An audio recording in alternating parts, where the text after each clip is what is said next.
दोस्तों, आज की कहानी में आगे बढ़ने से पहले अगर आप हमारे चैनल पर नए हैं तो चैनल को सब्सक्राइब कर लें और साथ ही वीडियो को लाइक ज़रूर कर दें। तो चलिए जानते हैं आज की एक और डरावनी भूतिया घटना के बारे में। दोस्तों, रात का समय था। घने जंगल के बीच से गुजरती एक पुरानी जर्जर बस धीरे धीरे अपनी मंजिल की ओर बढ़ रही थी। बस का नाम था रात्रि यात्री और ये अपने नाम के अनुरूप ही रात के अंधेरे में यात्रियों को उनके गंतव्य तक ले जाती थी। सड़क के दोनों ओर ऊंचे ऊंचे पेड़ों की छाया बस पर पड़ रही थी और हवा में एक अजीब सी ठंडक थी जो सामान्य सर्दी से कहीं ज़्यादा डरावनी लग रही थी। उस बस में कुल 12 यात्री थे।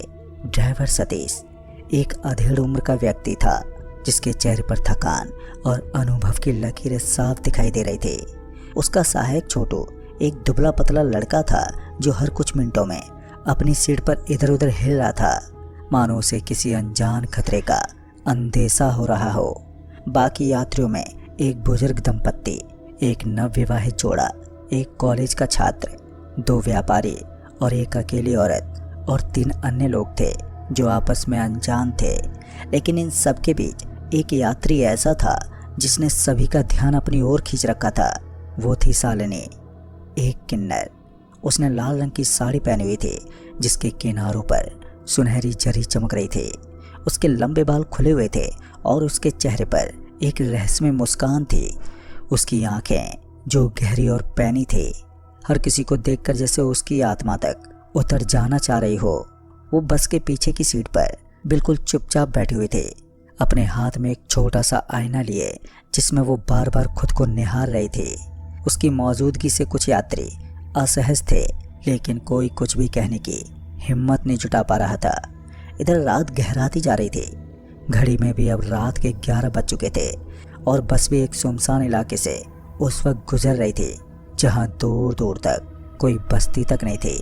फिर अचानक ही ड्राइवर सतीश ने ब्रेक लगाया तो बस एक झटके के साथ रुक गई, जिस वजह से यात्रियों के बीच हलचल मच गई। और तभी बस को अचानक रुकता देख छोटू ने घबराते पूछा, अरे क्या हुआ सतीश भाई? इस पर सतीश ड्राइवर ने जवाब दिया कि शायद टायर पंचर हो गया है और अपनी टोपी उतारकर सिर खुजलाते हुए छोटू को बस से नीचे उतरकर टायर चेक करने को कहा। तभी छोटू ने एक टॉर्च ली और वो बस से नीचे उतर गया। पर जब वो बस से बाहर आया तो बाहर का माहौल और भी ज़्यादा डरावना लग रहा था। वहाँ की हवा में एक अजीब सी सनसनाहट थी और दूर कहीं से कुत्तों की भौंकने की आवाज़ें भी आ रही थी। तभी छोटू ने टायर की जांच की और वापस से लौटकर सतीश को बताया कि सामने का बायां टायर पूरी तरह से पंचर हो गया है। हमारे पास एक एक्स्ट्रा टायर तो है, लेकिन उसे बदलने में समय लगेगा। अब ये सुनकर सभी यात्री आपस में बड़बड़ाने लगे। कुछ ने तो शिकायत भी की तो कुछ ने कहा कि रात में इतने सुनसान इलाके में बिल्कुल भी रुकना ठीक नहीं है। लेकिन शालिनी किन्नर, जो अब तक चुपचाप थी, वो अचानक से हंस पड़ी। उसकी हंसी में एक अजीब सी गूंज थी जो बस के अंदर गूंजती रही। तभी सभी यात्री उसकी ओर देखने लगे। उसकी हंसी को सुनते ही एक व्यापारी ने हिम्मत करके पूछा, अरे क्या हुआ बहन, आप हंसी क्यों? तभी शालिनी किन्नर ने अपनी आंखें उस व्यापारी पर टिका दी और फिर से बोली कि रात अभी और भी लंबी होने वाली है। जल्दी भी क्या है, यहाँ तो कोई आता जाता भी नहीं है। दोस्तों, उसकी आवाज़ में एक ठंडक थी जो सुनने वालों के रोंगटे खड़े कर रही थी। इधर टायर बदलने में समय लग रहा था। सतीश और छोटू बाहर काम कर रहे थे, जबकि सभी यात्री बस के भीतर बहुत ही बेचैन हो रहे थे। फिर अचानक ही एक चीख ने बस में छाए सन्नाटे को एकदम से चीर दिया। जी हाँ दोस्तों, ये छोटू की आवाज़ थी, जिसे सुनकर सभी यात्री घबराकर खिड़कियों की ओर दौड़ पड़े। बाहर अंधेरा इतना घना था कि टॉर्च की रोशनी भी ज़्यादा दूर तक नहीं जा रही थी। तभी सतीश ने छोटू को आवाज़ दी, लेकिन वहाँ से कोई जवाब नहीं मिला। फिर वो जल्दी से टायर बदलने का काम छोड़कर उस दिशा में भागा जिधर छोटू गया था। कुछ ही पलों बाद सतीश की भी चीख गूंजी, जिसे सुनकर सभी यात्री अब पूरी तरह से घबरा गए थे। और फिर इस चीख को सुनते ही एक बुजुर्ग दंपत्ति में से पति ने कांपती आवाज़ में पूछा, क्या हो रहा है यहाँ? तभी कॉलेज का एक छात्र जिसका नाम राहुल था, उसने सुझाव दिया कि हमें बस से उतरकर देखना चाहिए, लेकिन उसकी बात को किसी ने नहीं माना। अब डर का माहौल बस में फैल चुका था, पर शालिनी किन्नर अब भी अपनी सीट पर बैठी हुई थी, लेकिन अब वो आईना नहीं देख रही थी। तभी उसने अपनी साड़ी का पल्लू ठीक किया और फिर वो धीरे से उठकर बस के दरवाजे की ओर बढ़ी। तभी एक नवविवाहित जोड़े की पत्नी प्रिया ने डरते हुए पूछा, तुम कहाँ जा रही हो? तभी शालिनी किन्नर ने बिना पलटे जवाब दिया, बाहर देखने। और ये बोलते हुए वो बस से नीचे उतर गई। फिर कुछ मिनटों बाद जब वो वापस लौटी तो उसके हाथ में खून से सना एक चाकू था। अब ये सब देखकर सभी यात्रियों के चेहरे सफ़ेद पड़ गए। तभी राहुल ने हकलाते हुए पूछा, ये क्या है? तभी शालिनी किन्नर ने मुस्कुराते हुए कहा कि अब खेल शुरू हो चुका है। अब शालिनी किन्नर के हाथ में चाकू को देखकर बस में सन्नाटा छा गया। सभी यात्री उसे घूरने लगे थे, लेकिन कोई भी यात्री हिम्मत नहीं जुटा पा रहा था कि उससे सवाल कर सके। उसकी आंखों में एक अजीब सी चमक थी, जैसे वो किसी और दुनिया से आई हो। फिर आखिरकार एक व्यापारी जिसका नाम विमल था, उसने हिम्मत करके पूछा, सतीश और छोटू कहाँ पर है? तभी शालिनी किन्नर ने चाकू को हवा में लहराया और बोले, वे अब इस खेल का हिस्सा नहीं है। तभी प्रिया नाम की एक लड़की ने कांपते पूछा, लगता है तुमने उन्हें मार डाला है। तभी शालिनी किन्नर ने हंसते हुए बोला कि मैंने तो बस उन्हें मुक्ति दी है, क्योंकि इस बस में हर कोई अपने पापों का बोझ ढो रहा है। मैं बस उस बोझ को हल्का कर रही हूँ। अब ये सुनकर सभी यात्रियों के बीच खुसर फुसर शुरू हो गई। कुछ यात्रियों ने बोला कि वो पागल है, तो कुछ ने उसे भूत प्रेत का साया बताया। लेकिन शालिनी किन्नर ने उनकी बातों पर ध्यान ही नहीं दिया। उसने उस चाकू को अपनी साड़ी से पोंछा और वो वापस से अपनी सीट पर आकर बैठ गई।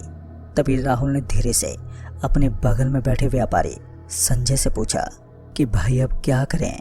इस पर संजय ने फुसफुसाते हुए धीरे से बोला कि हमें इस बस से भागना होगा, क्योंकि ये औरत बहुत ही खतरनाक है। लेकिन दिक्कत वाली बात तो ये थी कि यहाँ से भागना इतना आसान नहीं था, क्योंकि बस का दरवाज़ा अब बंद था और खिड़कियाँ इतनी छोटी थी कि कोई उनसे निकल ही नहीं सकता था। और ऊपर से बाहर का जंगल का अंधेरा और भी ज़्यादा भयानक लग रहा था। इधर अब रात के 12 भी बज चुके थे। बस के अंदर का माहौल पूरी तरह से तनावपूर्ण था। सभी यात्री एक दूसरे पर शक करने लगे थे, क्योंकि शालिनी किन्नर की मौजूदगी ने सभी को डरा के रखा था। लेकिन उसका शांत और रहस्यमय व्यवहार सभी को और भी ज़्यादा परेशान कर रहा था। वो बार बार अपनी साड़ी का पल्लू ठीक करते और अपने आईने में देखते, मानो उसमें कुछ ऐसा दिख रहा हो जो बाकी किसी को नहीं दिख रहा था। फिर अचानक ही बस में एक ठंडी हवा का झोंका आया, जिससे डरकर सभी ने एक दूसरे की ओर देखा और वो आपस में खुसर फुसर करते हुए कहने लगे कि खिड़कियां तो बंद हैं, फिर ये हवा कहाँ से आ गई? तभी एक बुजुर्ग दंपत्ति की पत्नी शांति ने अपने पति का हाथ कसकर पकड़ लिया और वो धीरे से बोली कि ये कोई साधारण औरत नहीं है, मुझे लगता है ये कोई भूतिया आत्मा है। पर शांति की इन बातों ने बाकी यात्रियों के मन में डर और भी गहरा कर दिया था। राहुल, जो अब तक सबसे हिम्मती दिख रहा था, उसने शालिनी किन्नर से सीधे सवाल करने का फैसला किया और गुस्से में बोला, कौन हो तुम और ये तुम सब क्यों कर रही हो?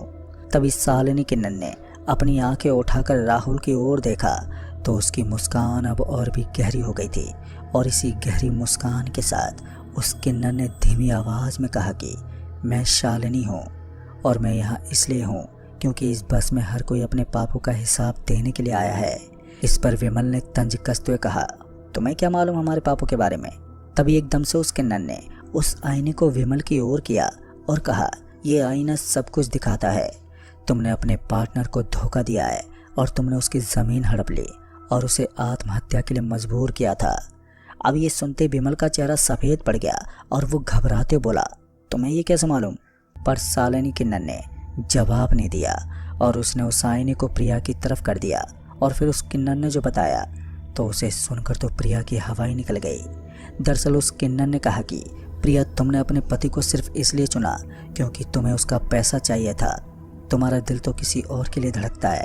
तभी प्रिया ने अपने पति की ओर देखा जो अब गुस्से से लाल हो रखा था। पति का ऐसा चेहरा होता देख प्रिया ने चीख कर कहा कि ये सब झूठ है। लेकिन उस वक्त शालिनी की बातों ने सभी को हिलाकर रख दिया था। उसका आईना जैसे हर किसी के अंधेरे राज को उजागर कर रहा था। उस वक्त तनाव अपने चरम पर था। सभी यात्री अब एक दूसरे पर भरोसा नहीं कर रहे थे। शालिनी किन्नर की बातों ने उनके मन में शक के बीज बो दिए थे। फिर अचानक से बस की लाइटें टिमटिमाने लगी और वो पूरी तरह से बुझ गई। तभी अंधेरे में एक और चीख गूंजी। फिर जब लाइटें वापस चली तो विमल अपनी सीट पर मृत पड़ा था। उसका गला कटा हुआ था और खून सीट पर फैल रहा था। यात्री चीखने चिल्लाने लगे। शालिनी अब भी अपनी सीट पर बैठी हुई थी, लेकिन उसका चाकू गायब था। तभी संजय ने शालिनी किन्नर पर उंगली उठाते हुए कहा, ये तुम्हें किया है ना? फिर इस पर शालिनी किन्नर ने धीमे स्वर में जवाब दिया कि मैंने कुछ नहीं किया, ये बस उसका हिसाब था। तभी राहुल गुस्से में आ गया और उसने गुस्से में शालिनी किन्नर का कॉलर पकड़ लिया और कहा कि अब बस बहुत हो गया, हमें सच बताओ। लेकिन दोस्तों, उसकी बात पूरी होने से पहले ही बस फिर से हिली और एक जोरदार धमाका हुआ। बस का पिछला हिस्सा जैसे किसी ने तोड़ दिया हो। बाहर से एक ठंडी भयानक हवा अंदर आ गई और साथ में एक अजीब सी फुसफुसाहट। तभी प्रिया ने कांपते पूछा कि ये क्या था। इस पर शालिनी किन्नर ने हंसते हुए कहा, खेल अब और भी रोमांचक होने वाला है, क्योंकि बस के अंदर का माहौल अब पूरी तरह से भयावह हो चुका था। यात्रियों को लग रहा था कि वे किसी भूतिया साए के चंगुल में फंस चुके हैं। शालिनी की मौजूदगी और उसका आईना अब किसी सामान्य चीज से ज्यादा लग रहे थे। राहुल ने फैसला किया कि अब और इंतजार नहीं करना है। उसने संजय और प्रिया के पति अजय को साथ में ले लिया और बस के दरवाजे को तोड़ने की कोशिश शुरू की, लेकिन वो दरवाजा जैसे जादू से बंद था, फिर भी वो हिल नहीं रहा था। फिर शालिनी किन्नर ये सब देखकर फिर से हंसी और उस गूंजती हंसी में बोली कि तुम लोग यहाँ से भाग नहीं सकते, ये बस अब तुम्हारी कब्र है। शांति जो अब तक चुप थी वो अचानक से बोल पड़ी कि मुझे एक कहानी याद आ रही है। इस जंगल में एक किन्नर की आत्मा के बारे में सुना था। कहा जाता है कि उसकी हत्या एक बस में की गई थी और तब से वो हर रात इस रास्ते पर आने वाली बसों में सवार होती है और वो अपने हत्यारों से बदला लेती है। तभी शालिनी किन्नर ने ताली बजाई और कहा कि तुम्हारी याददाश्त तो कमाल की है, लेकिन कहानी पूरी करो कि मैं कौन हूँ। तभी उस बुजुर्ग महिला यानी कि शांति ने कांपते हुए कहा, तुम वही आत्मा हो ना? अब ये सुनकर शालिनी किन्नर की हंसी अब और भी जोरदार हो गई और फिर बोली, मैं ही हूँ, लेकिन ये सच है कि ये बस अब मेरे कब्जे में है और तुम सब यहाँ से तब तक नहीं निकल सकते जब तक मैं तुम्हारे पापों का हिसाब पूरा नहीं कर लेती। दोस्तों, अब तक रात के 2 बज चुके थे। बस में अब सिर्फ 7 यात्री बचे थे। शालिनी किन्नर का आईना अब और भी ज्यादा चमक रहा था, जैसे उसमें कोई अलौकिक शक्ति समा रही हो। उसने एक एक करके हर यात्री के सामने आईना रखा और उनके पापों को उजागर किया। हर बार जब वो ऐसा करती तो एक यात्री की चीख गूंजती और वो मृत पाया जाता। पर राहुल अब अकेला था और उसने शालिनी किन्नर से सामना करने का फैसला किया और कहा कि तुम जो भी हो, मैं तुमसे बिल्कुल भी नहीं डरता। अगर तुम्हें मुझसे कोई हिसाब लेना है तो मेरा सामना करो। शालिनी किन्नर ने उसे गौर से देखा और कहा कि तुम में बहुत हिम्मत है, लेकिन तुम्हारा पाप क्या है ये आईना बताएगा। उसने वो आईना राहुल के सामने रखा और जब राहुल ने उसमें देखा तो उसका चेहरा सफ़ेद पड़ गया।